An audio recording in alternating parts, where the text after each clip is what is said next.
Bobby, kailangan ko na iminom ng gamot ko. Oh, sige po, asawa ko. Wait na, wait niyo lang po ako. I love you.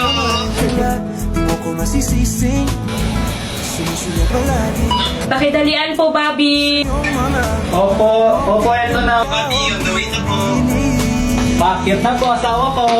ang isang Eto na po asawa ko. Thank you, Bobby. Okay lang ba kayo dyan ni baby? Oo, okay na kami dito. Okay, baba mo na ako ha. Gamitin mo lang yung buzz up pag may kailangan kayo ni baby ha. Okay, Bobby. Sabihan mo na ako, Bobby ha. May kailangan pa kayo ni baby. Love you. I love you too, Bobby.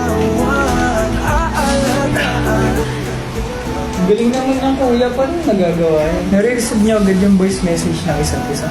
Buzz up, kahit may ginagawa man ako or si Bobby, nare-receive namin agad yung mga voice message na sinesend namin sa isa't isa. Wow, angas naman